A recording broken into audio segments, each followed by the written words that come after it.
Bonjour, je suis Reda Abnatman, enseignant-chercheur à PIMT Rabat, et je vous propose de vous former au droit des affaires.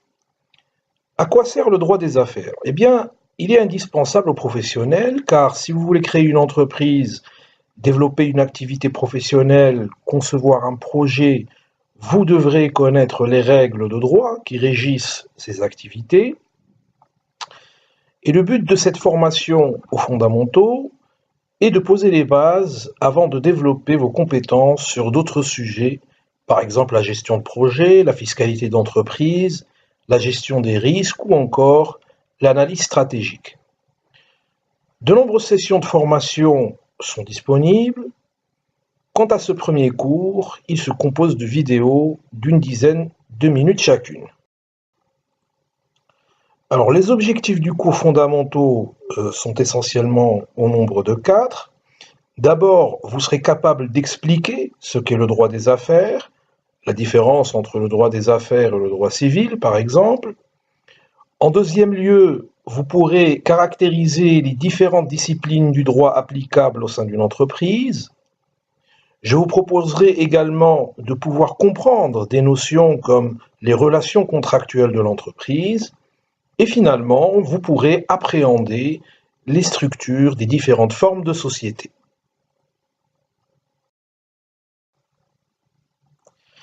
Le plan du cours pour terminer, donc le chapitre premier sera consacré à décrire les sources du droit constitutif de l'environnement juridique des affaires, pour appréhender donc la diversité du droit dans sa dimension à la fois nationale et internationale, et connaître le cadre juridique dans lequel se déroulent les relations économiques.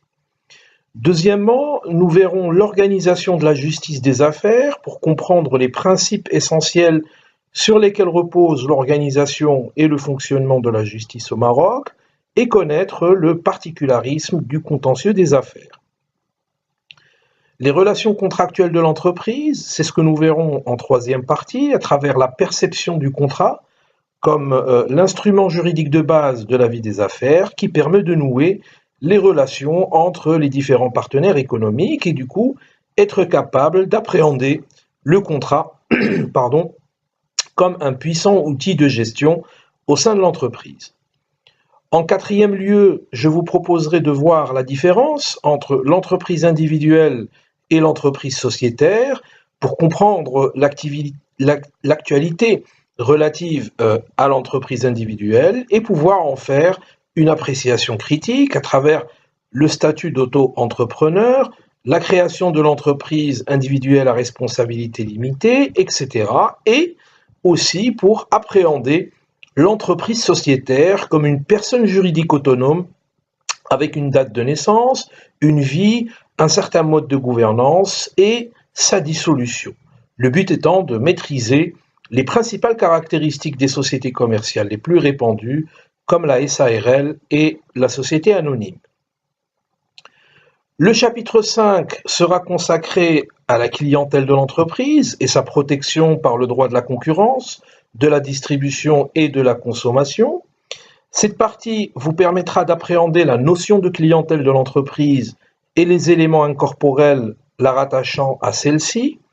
Vous comprendrez également les mécanismes de protection de l'entreprise auxquels participe le droit de la concurrence à travers des notions juridiques comme les ententes, l'abus de position dominante, les concentrations, les conditions générales de vente, la publicité trompeuse, etc.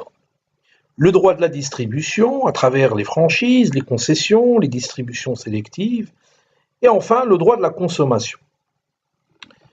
Et finalement, le chapitre 6 sera consacré au droit du travail. L'objectif est d'appréhender les mutations en cours et de mettre en évidence l'importance du socle contractuel sur lequel reposent toutes les relations entre employeurs et salariés.